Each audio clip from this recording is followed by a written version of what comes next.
So welcome to the Setting the Tone podcast. I'm here with Cleveland basketball icon Steve Newton from Third Coast Hoops. And today we're going to talk about AAU basketball, the culture of youth basketball, a little bit about the culture of Cleveland Hoops. And we're going to get to know Steve and Third Coast Hoops a little bit more today. So tell me a little bit about Steve Newton before Third Coast Hoops, when you were growing up playing. Steve Newton before Third Coast is no different than every hooper out there in America. Just somebody that fell in love with the game, trying to make a way, try to figure things out, and just enjoying the game that we grew up loving. That's all. Yeah. And did you play in college? Yes, I played. So I went junior college at Lorraine Community College. Okay. And then went D2 at Abilene Christian University in Texas. So when did you realize that filming was going to be your thing? Was there a game you remember, or how did it start? My father used to film my games every once in a while when I was younger, high school, and so he had a camera around, and I ain't gonna lie, I used to snag his camera just if we were just doing things in the neighborhood and things of that nature. So I've been around the camcorder for a while. And the highlight aspect of it came from when he used to film me is, back in the day, if you wanted to make highlight tapes, you had to dub everything off of VCRs. Yep. And that's literally what I did. So he used to have me make my own highlight tapes based on what I got from the school or stuff that he filmed. And I used to dub it off the VCRs. And that's when I fell in love with the process of editing. That's awesome. You know what I mean? And that was in the 8th, 9th grade. Wow. The first time I did that. That's interesting. So what about, when you started doing it, was there a certain game that you remember or a certain event that you were like, okay, all right, this is going to be my thing? Because I would say I'm newer to the area, you're an icon for, Cleveland youth basketball. You're a staple for, the videos that you do and the work that you do. And when you put your stamp on something, that means something. So you built something with Third Coast Hoops, but how did that, was there a moment when you were like, okay, this is my thing. This is something I'm going to be really good at? I don't know if there was a particular moment. That's kind of hard to describe. I will say, going back once again of my junior college days, I handled my own recruitment, so I made my own highlight tapes. Yep. And then I made the highlight tapes for my teammates. And that's how everything went as far as highlights went. That's what I did. But I wasn't filming anything at that point in time. So when I went to Abilene Christian, I had to come back home, had an injury. And that's actually how I started Third Coast, was because I wasn't familiar with how the recruitment standpoint went as far as scholarships being year to year, things being in place.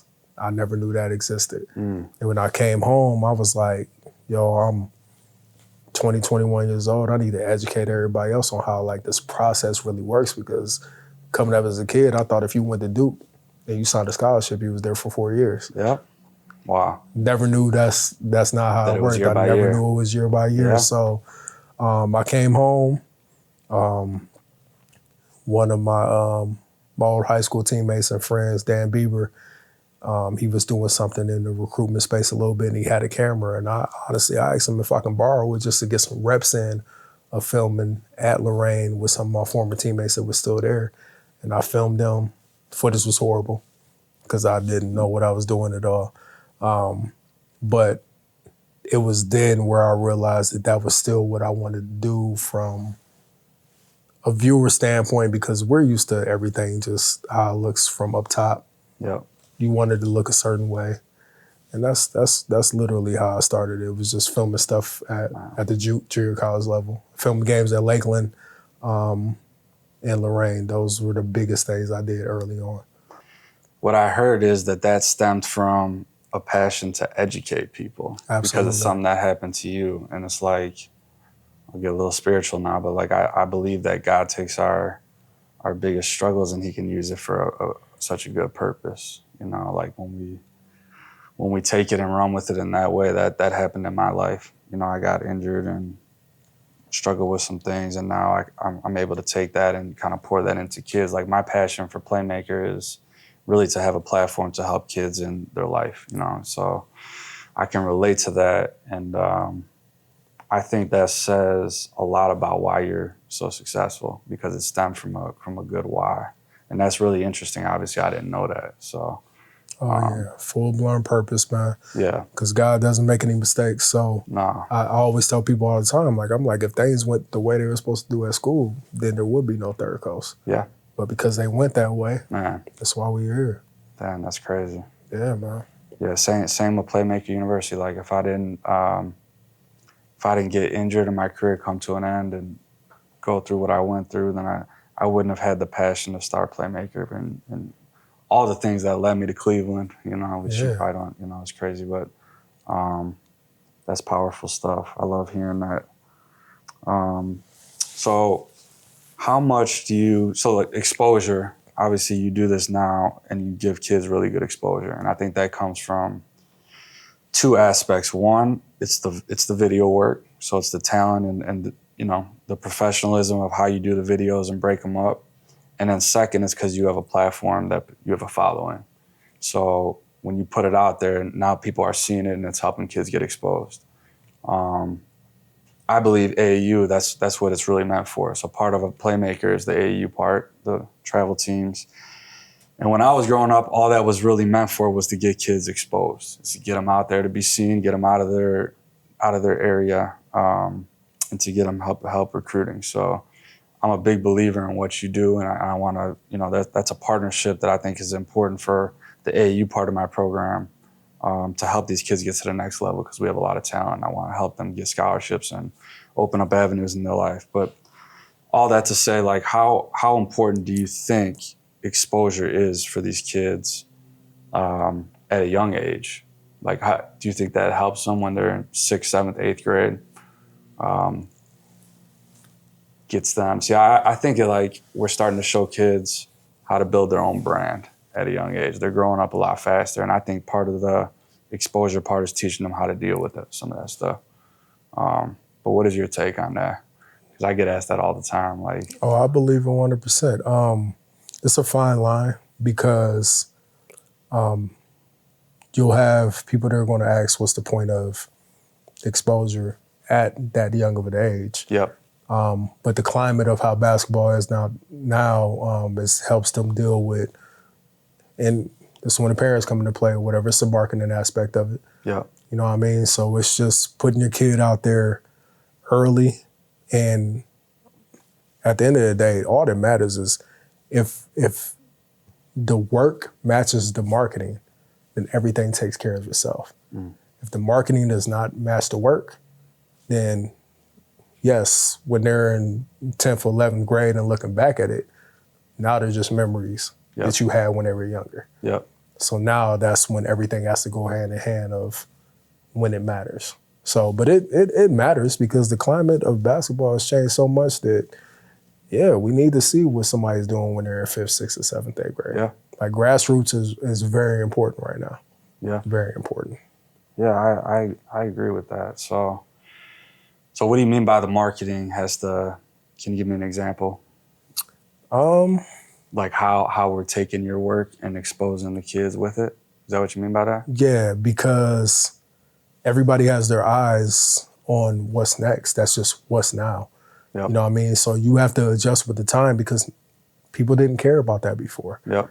Like, so it's different when you were trying to expose something like that before when it didn't matter, nobody cared. But like when somebody cares, no matter what it is, and there's a services involved, like, you don't want to call it a gap in the marketplace, but that's the realistic part of it, is that somebody cares about the progression of that child when they're 11, 12, 13 years old. Mm-hmm. So I want to keep my eye on them. Yep. Because when they're 14, 15, everything matters because I got to see their trajectory to compete with somebody that's not 18 or 19 anymore when they're 20, 21, 22-year-olds. Yeah.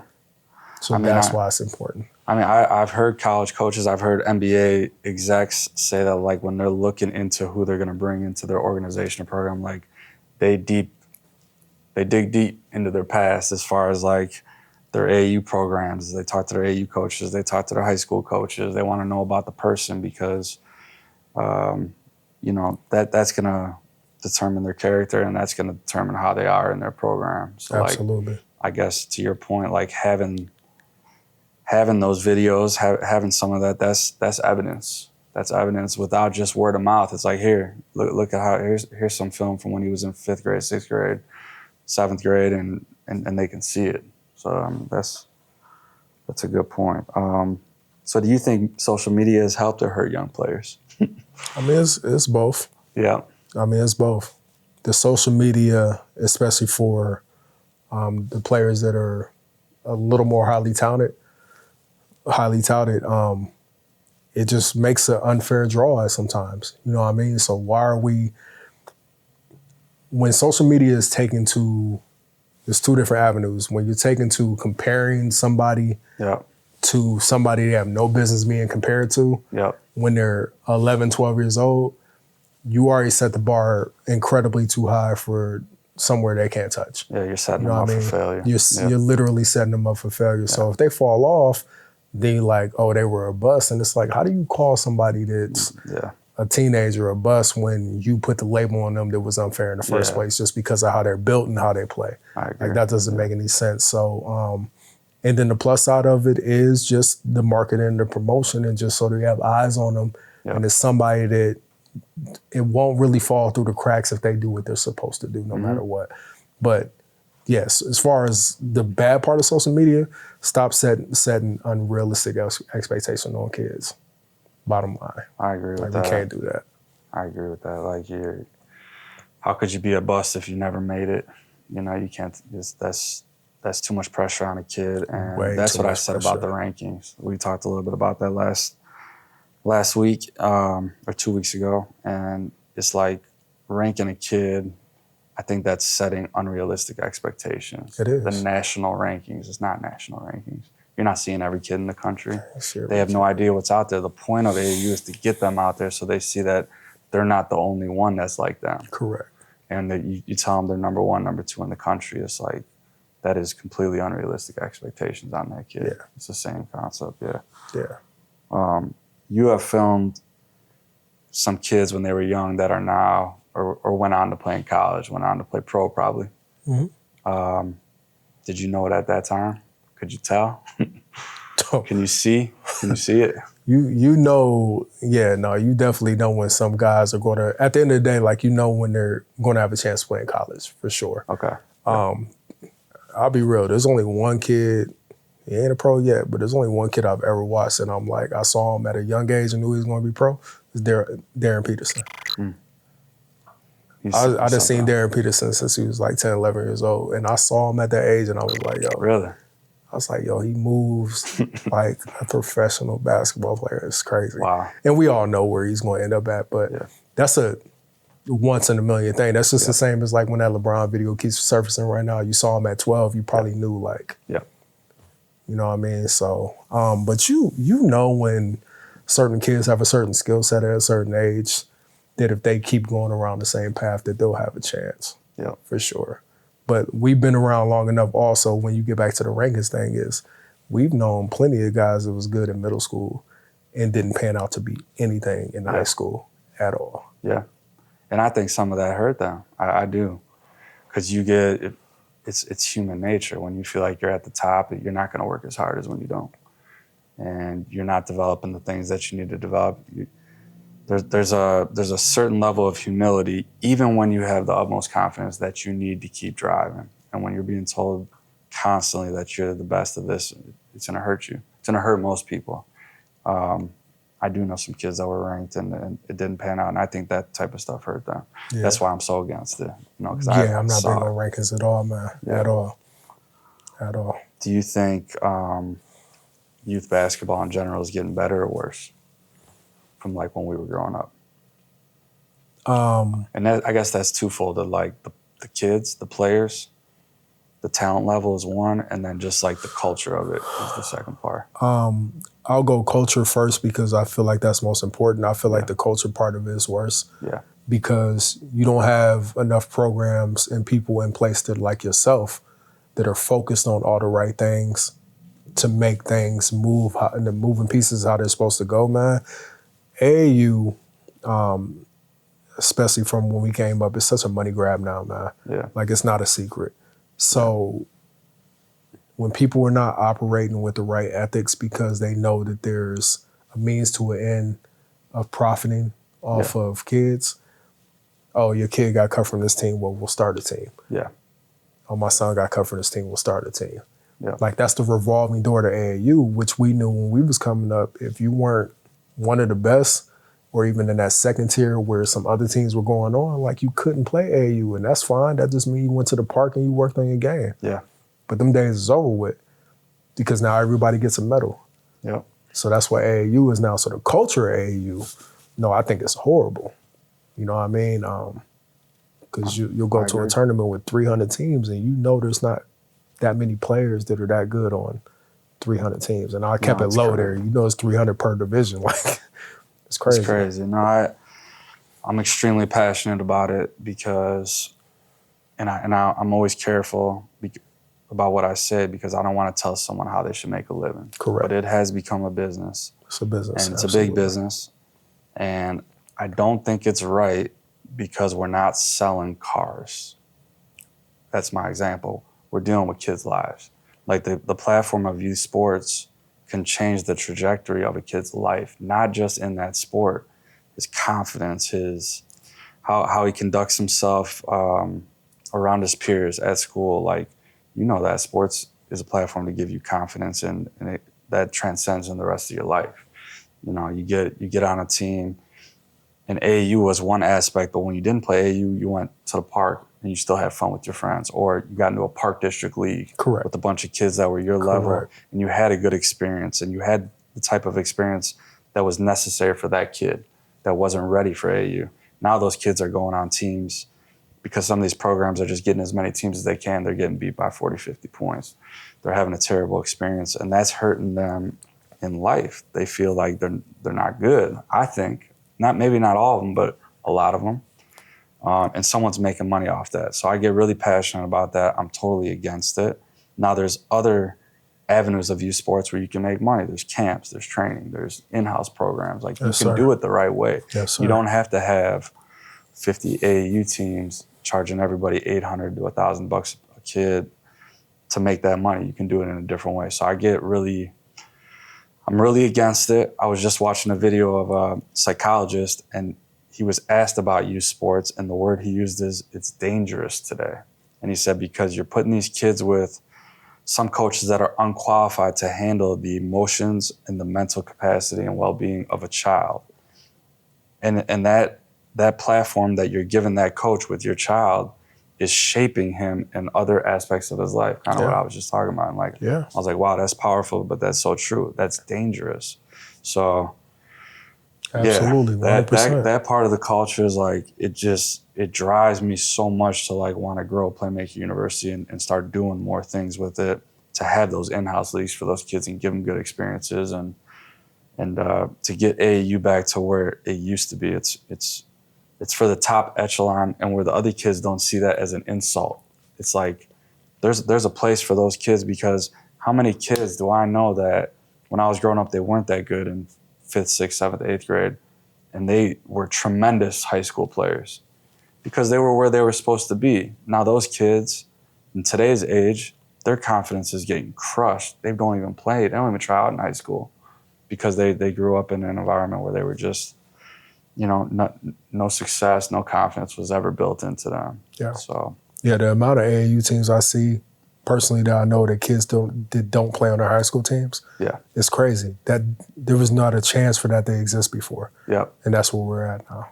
I believe that it's gonna start to turn back, because I feel like for the first time a lot of people are talking about it and getting the message out. And there's ex-NBA players that are getting out on podcasts and these type of platforms, and they're sharing, they're voicing their opinion that they see those things. Like, this is bad.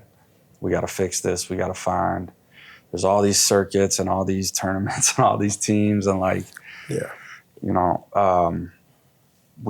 to get a grip on that and fix it. And I think little by little it'll start to it'll start to fix. Oh, Hopefully. they keep paying these parking fees and these entry fees. Man. Changes everything. Yeah. For sure. Yeah. For sure. But on the other side of that, I think the talent level is the highest it's ever been. I can't believe, some of the kids on my sixth grade team, RJ and Nas, Yeah, no, for sure. what they can do in sixth grade, I wasn't doing in college. Finishing with the left hand in transition. Yeah, no, just they be doing unbelievable skill sets. So, I agree. You see the same? Yeah. I agree. It's tough because I guess back on what the issue with AAU culture also is, I can't remember which college coach said it years ago, but he was talking about that college players train too much and high school players in grassroots play too much. Mm-hmm. And then obviously you mix in some of the grassroots even train too much too and they're not playing enough. But ultimately, you see the more college coaches talk about it right now is the kids are not putting enough situations to figure it out. Yeah. Things that you had to do outside of AAU and outside of high school basketball. Yep. And how do you get that part back? Yep. And I think that's things that you do, and I'll definitely like that because you create environments that they have to figure it out. Yeah. That has nothing to do with y'all going to a tournament. Yeah. You know what I mean? And I think that's really important. And I think that's the biggest thing that's wrong with the culture. Yeah. Is that outside of AAU is that the kids aren't put in position. They don't know how to play basketball. Yeah. The talent level is not to be talked about like at all. They're more talented than ever, but they don't know how to hoop. I agree. I learned that when I got overseas. So I played in Italy, and the work environments, the cultures were just relentlessly tough. I'm talking about just high intensity from start to finish at all times. So I found that from my experience overseas, the coach's job is to create an environment that exposes kids where they need to be exposed, where they have to figure it out. If I didn't come ready to play and figure out what to do in certain situations fast, I was exposed that day. I was embarrassed.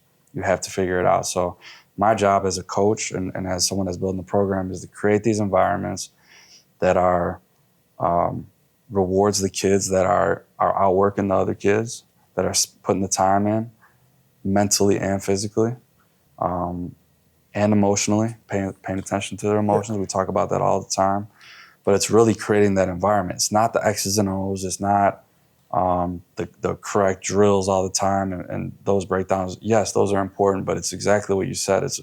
It's well said. It's creating the environments that puts the kids in the situations to have to figure out how to play basketball. It's putting pressure on them in that way. And they got it right overseas because all the youth teams were doing that. The practice structures are up and down from start to finish, 3-on-2 drills, 2-on-1 drills, 1-on-1, 2-on-2, 3-on-3, breakdown. And it's just high intensity. You're never walking through stuff. You're never going half speed. It's very rarely are you staying on the half court. Everything's up and down. And you are put in situations where you got to figure things out. And I found over there that the 10, 11, and 12-year-olds were running stuff that the pro teams were running. They're smart enough to do it. We run continuous pick and roll motion, the Euro pick and roll that a lot of colleges run now and pro teams are running. Our 5th and 6th grade teams run that, and they pick it up within a year. It's just like these kids are capable, but you gotta push them into that stuff. And I'm so impressed with kids these days. Like I think they're growing up faster, they're maturing faster. For sure, there's more man. available. I wouldn't have been able to handle maybe I would have, but we didn't have to. We didn't have to. We weren't worried about any of that stuff at their age. No. At all. And that kept it simple. You just had to go to work and do what you were told, and that worked for me. But I wasn't ready to become a vocal leader when I got to college because I didn't have these things. That's why I like them. Getting videos done of them, getting interviews. We do interviews at Media Day because I want them to learn how to talk to people. Absolutely. And have that pressure on them and how to conduct themselves and make mistakes and be embarrassed or be nervous and get that out of their system. I got that out of my system in college when I was in front of the media. Right. And the post game and like that's tough. I wish I would have been doing that stuff when I was younger. But I'm so impressed with kids. I think there's a social media aspect. There's a lot of bad in it. But the good part of some of that stuff is that it makes them grow up a little faster and Absolutely. teaches them how to build their brand and conduct themselves the right way. And it gives us a platform to teach them how to do that. There was a kid that just posted a TikTok in our program, and he made another kid fall. And the other kid that fell was in our program too. And he didn't mean that Right. to try to show up the other kid. He's a wonderful kid. He's a leader in our program, but it's like that's a teaching moment. Like, we don't want to do that. Yeah, you got to read the room on that one. Yeah, we don't want to do that. For sure. For sure. We got to pay attention to those things. Like, you learn in the real world, when you put something out on social media, you really can't come back from that. Even when you take it down, you can't come back from that. So like, that's nothing. We're going to fix that. They're going to go face to face. They're going to make it right, but now we get to use that platform so that kid doesn't do that when he's in high school or in college. And maybe it's maybe he puts out a political post or Correct. Saying he can't come back from. Correct. So that's real. What is, I guess we talked about that, but I was gonna say, what's something in AAU that's happening that no one wants to say out loud? Yeah, we definitely talked about that. Yeah, it's just that, like, it's a hustle. The biggest scope of AAU outside of the most competitive and like the essence part of it, it's a hustle. Yeah. You know what I mean? And like you said, like, business is business. You don't ever want to knock nobody how they getting their money and stuff like that. But there has to be a fine line ethically, and ethics have gone out the window for a large part of making sure that you can, get to the dollar. And that's what we got into. It is. And how would you advise parents how to like navigate through that? Like, what should they be looking for? If you had a son that was a stud 5th grade player. If I had a son that was, I'll tell you right now, because my son is a year and some change, and only thing I'm thinking about is tennis and golf right now. Basketball, the furthest thing away from my mind. But what would I tell him? Like, just to, and I will say that I guess the message is essentially the same, because it's tough sometimes when you're dealing with parents that have a sports background and you don't, because a lot of times right now, you're dealing with a lot of parents that don't have a sports background, unfortunately. The AAU program that you have to deal with has to be focused the most on development. You know what I mean? It's not about anything else. It's not about, you want to put your son in the best position to get the most meaningful reps, and whoever the coaching staff is going to put him in the best position on and off the court to succeed. Yep. The training aspect, obviously, like, that has a big thing to do with it, and everything they do outside of practice. So, and if those things don't align, I don't feel like your son needs to play AAU. Yeah. Your son just needs to work on his game and just maybe train and do other stuff. And obviously, like you said, a lot of the things that existed when we were younger, as far as like outside of AAU, local low recs and stuff like that, the summer, don't exist as much anymore. Yep. So since those don't exist, that's why these AAUs keep popping up and stuff like that. I agree. It's hard. It is hard. Their kids want to play basketball. Their kids just want to play basketball, and they don't have the options to go to the rec, to go to the park. Like, they just don't. But you actually have to stand 10 toes down and be like, son, like, I'm not spending X amount of thousands of dollars for you to play this spring and summer. Yeah.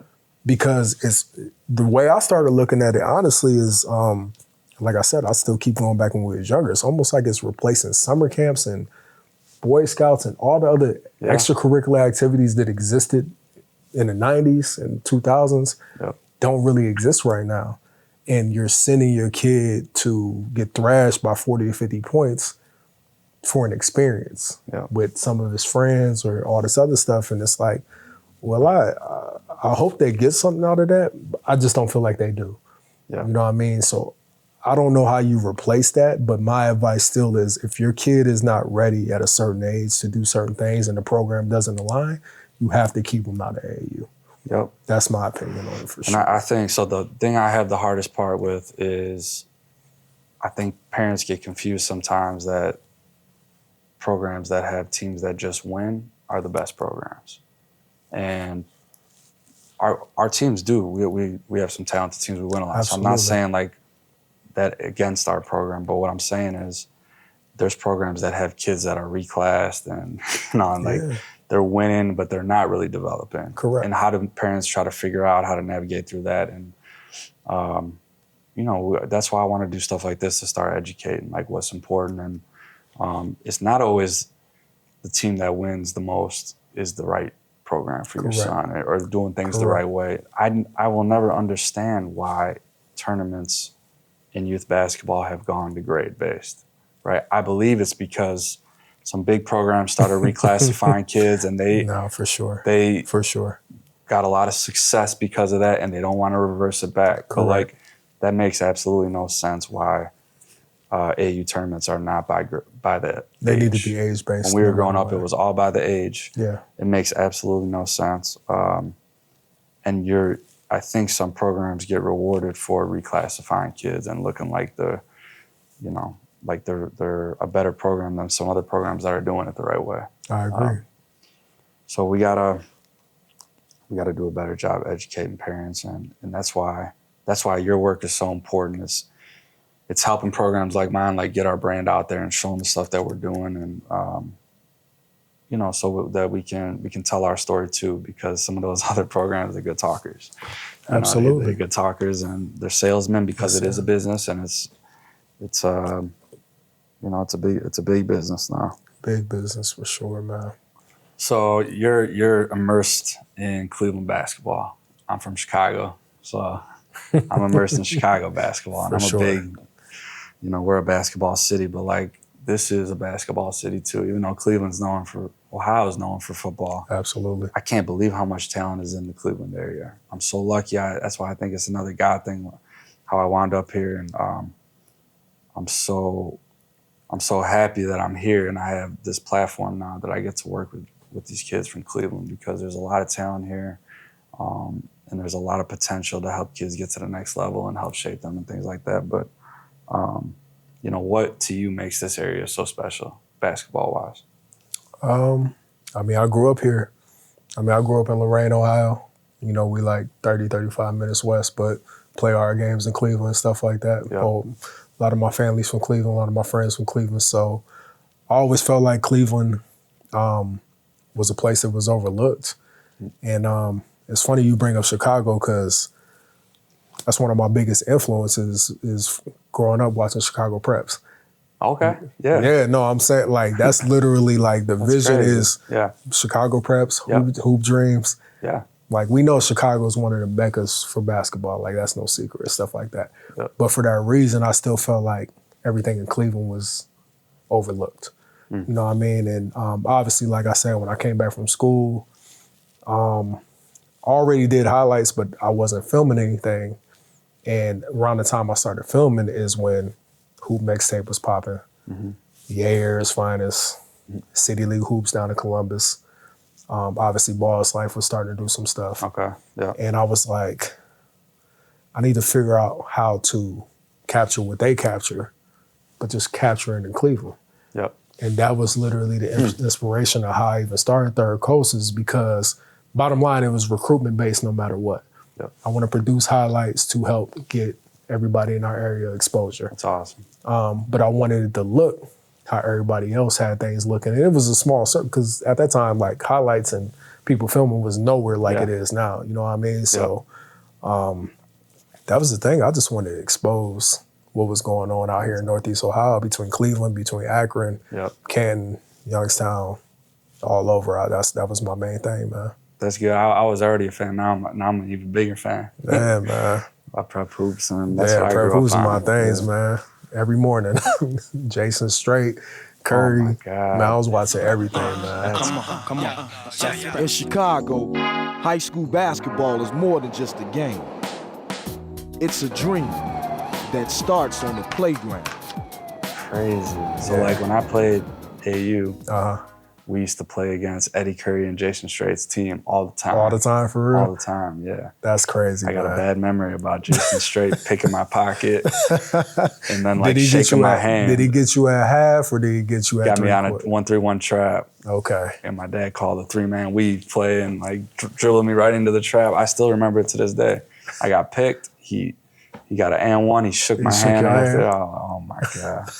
Yeah, we used to play against Eddie Curry's team all the time. That's dope, man. That's dope. Memories for sure, man. Yeah, my dad was an unbelievable AAU coach. Was he? On my team was D. Brown that went to Illinois. Yeah. James Augustine went to Illinois. Okay. We had a guy that went to UConn. Yeah, we were stacked too. That was stacked. Yeah, we had some really good teams, and that's how I got recruited. I told that story a little bit to Corey, but Illinois, everyone was recruiting D. Brown and James Augustine, and they ended up going to Illinois. One of the assistants from Illinois got the Northern Illinois head job and remembered seeing me at those AAU games. And that's how you got over there. Yeah. Okay. They had a late transfer. You know, the cards lined up. They lined up. That's perfect, man. You coming from that era is crazy, though. Yeah. Like that's perfect, man. Yeah. That's dope. What are like some of the unsung heroes in Cleveland basketball? As far as like just in the community, like coaches, like maybe both. Anyone that comes to your mind, like that has done a lot for Cleveland basketball, because I'm still learning. Man, that's a lot, man. It's such a long list, honestly. There's so many amazing coaches here. Yep. We got Flannery at Eds, who's involved with USA team, and he has been, cooking Ohio for a long time. And he's one of the best coaches in the country. Everybody knows Sonny. You have, he's not coaching right now, but my dude Babe, that was at Villa Andrews St. Joe's. Him and his pops stacked up plenty of state championships over there. Obviously, Drew Joyce at St. V. The list goes on and on, man. Like, Cleveland has such a rich history of basketball, and coaches did adjust it with the times early as far as like just focusing on recruitment. Like, I can't speak for everybody else, but like the coaches in Cleveland, when I first started, grasped on what I was doing immediately. They were like, oh, like this, before it was the wave, they was just like, yo, we have to get this out, this out, this out. That's awesome. Can we get you here? Can we get you here? Like, the coaches in Cleveland, they embraced it. They embraced it. Like, anybody that knows, I guess that's why they see why people deal with me in the fashion they deal with me, because it's been like that from day one, because it was organic, because we all did it together. That's why I always say, like, when I say third coast, I say we. It's not me. Like, it's literally from me stepping in my dude, Coach Harris, when he was at Cleveland Central Catholic. He's essentially like the first coach to let me in this gym. Danny Young, this as Shaker. And now I get back to Sonny. Sonny and Michi, when he was at Garfield, I filmed Lil Michi, Sonny. Marcus was in kindergarten the first time I got footage of them, and they let me in his gym. Everybody that initially saw what I was doing saw the vision. So when Third Coast grew, we all grew. And Cleveland grew, and Northeast Ohio grew. That's like awesome. Collectively. That's pretty much what it was. I love it, man. Because I say the same thing about Playmaker. I do. I really, when I talk about like how it's starting to grow, I say it's we, because there was a lot of parents that stuck their neck out for me and stuck by me and believed in me. Maybe when it wasn't so popular too, and now it's like doing a lot of good things for kids, and I really believe it's like part of a community. It's a community program, and I want to learn more about Cleveland basketball and those unsung heroes, because I want to be involved. I want to be someone that gives back and does things, not just for Playmaker kids. I want to be someone that's doing good for other people too. Other people in the basketball community. So no, absolutely, man. If you stop filming tomorrow, what would you hope your impact has been? Honestly, I would just hope that my impact is, first and foremost, that I moved in a way that didn't compromise anything, and people see me and they see God. You know what I mean? So I've had plenty of conversations, coaches, players, parents, everything and stuff like that. Spiritual. That's my first and lasting impact that I care about more than anything else. So, secondly, same thing you talked about at your camps and with your kids and with the community that you built is about things being bigger than basketball. Is at the end of the day, regardless of what goes on all this, same thing that was told to us when we was younger and we still was, it was one ear and one out the other. It's just a tool for life. Yep. And whether you move on and play at the next level or do this and do that, there's a million posts that keep coming up on the internet right now. It's like, I can tell when somebody I'm working with never played on the team before. And you can see that in the workplace. So you want things to translate to life, how you impact people, any type of relationships you have with people that have nothing to do with basketball. And just that people, they want to be better people, better human beings, better family members, because I've been doing this long enough that I didn't see players become fathers, players be buried, and a lot of other people that was in this community when I started to pass on to this older, and you just want them to understand that there's a bigger purpose in this than the ball. Yep. You know what I mean? So that's what I would want my lasting impact to be, is to like Third Coast in this community was all about God, family, and that's it. If you can get some buckets outside of that, that's cool. It's a plus. Amen. Amen, man. Like I remember when I first met you, you after you were like, man, you're doing something special, and then you would check up on me. You do a camp, hey, you got coverage for this, you got coverage for that. Like, I'm like, man, this guy, we didn't even know each other at that point, but you saw something good, and then you were checking up on it and making sure that you were giving it coverage or making sure it was getting exposed. It was never like, I could tell it was never about money.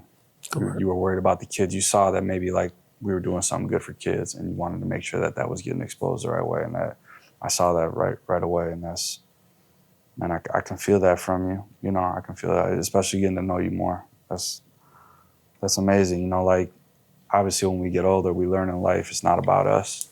No. It's not about us, and that we need each other. We need other people. Growing up as athletes, sometimes we feel like we're invisible. I know I did. I felt like I was invisible. You're on top of the world, and that's human nature, when things are going good in your life. But we all need people, and it's strong to have community and to have other people, and that's something that I always think about when I'm thinking about Playmaker University. Is I want myself and other coaches in our program to have a platform to be a mentor, because something's going to happen in these kids' lives and they might not feel comfortable talking to their parents. Absolutely. And I want to be that guy when it's like, hey, Coach Tone, I need some help. I did this, because I know I needed that. I needed that sometimes in my life, and that was on me. I didn't keep community. I always thought I wanted to do everything by myself. But, absolutely. God is the most important thing, right? You got to have a relationship with God, and we have a platform. I'm so glad that you're using it. I could tell you're a godly man. I'm glad that you're using it to try to represent that to kids, because things are going to happen in their lives where if you don't have a relationship with God, you can go down a dark way. So absolutely, man. For sure. That's powerful stuff. That was really the last thing I was going to ask you. When people think of Third Coast, I guess that is different. So I'll start over. So last question. When people think of Third Coast Hoops 10 years from now, what do you want that to represent? This question would have meant something a little different, I guess, a couple of years ago.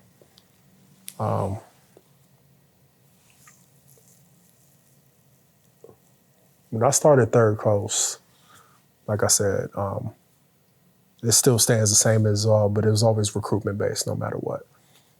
And over the last 4 to 5 years, it had fully turned into the expectation from the community had nothing to do with recruitment. It became full-blown media. So it wasn't like, hey, can you come and do this game? Can you come and cover this? Can you do this? Can you do that? It was, why aren't you here? Why aren't you at this game? Why aren't you? We're no different than a plain dealer as far as people are concerned, is like looking at stuff at Cleveland.com. Like, why aren't you here? Why aren't you doing this? Why aren't you doing that? So the impact that it started turning into, and which I know people have obviously noticed, is it used to be me and Matt Gould on the baselines for Cleveland.com, and now there's 20 or 30 videographers on the baseline. So the impact for Third Coast had turned into an avenue of creativity for a lot of young men and women in Northeast Ohio, which I never would have seen that coming. I thought the impact was only going to be through what happened on the court. At first, I ain't gonna lie, I kind of sniffed past it because people would talk about it. It was like, yo, you see this, you see that? And I'm like, yeah, no, it's cool. You got a camera. It's fine. And then the baseline started getting more and more crowded, and people kept bringing it up because it didn't exist. And then I would talk to some of my partners in other cities and ask them how their baselines was looking. They was like, no, our baselines don't look like that. Even in bigger cities and bigger markets, it was like, no, it's just me or this person. Wow. And I'm like, well, I'm at a Garfield Heights, Richmond Heights game right now, and there's 60 cameras out here. You know what I mean? So the impact turned from things that were going on the court and went to the baselines and media, videography, photography standpoint of it. So my answer to that is, remembering Third Coast, I can't even put it in a box, man, because it was way bigger than anything that I ever would have thought it would have been. Wow. That's awesome. And you know why that is? It's because you went into it for the right reason. Yeah. You went into it for the right reason. You went into it to educate people. You know, what about college, about recruiting, about something that happened to you so that didn't happen to them. Absolutely. And now that's turned into the same thing with these kids with the camera.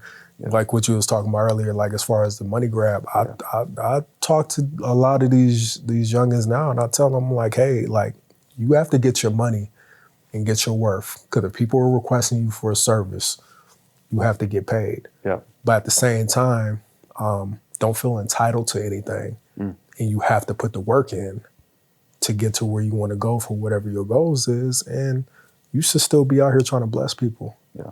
You know what I mean? That needs to be the purpose. Like, y'all can't come into this with a hustle. Because if I come into it with a hustle, that's all it's going to be, and the hustle's going to run out. Well said. Man, I want to thank you for joining me today. For sure, man. Setting the Tone podcast. You know, you're the first guest, and got to learn a lot about you, and I appreciate what you're doing. I appreciate what you're doing, what you do for some of the kids in our program, our teams, our program as a whole. I appreciate you coming on and being a part of this with Corey and I, and keep doing what you're doing, man. Like, I could tell it comes from the heart. I can relate a lot with you, and I got a lot of respect for that. So. No, for sure. I appreciate you having me, and I love everything you do, bro. Yeah, thank you. Definitely one of your biggest fans, for Thanks, sure, man. bro. Yeah, thank you. For real.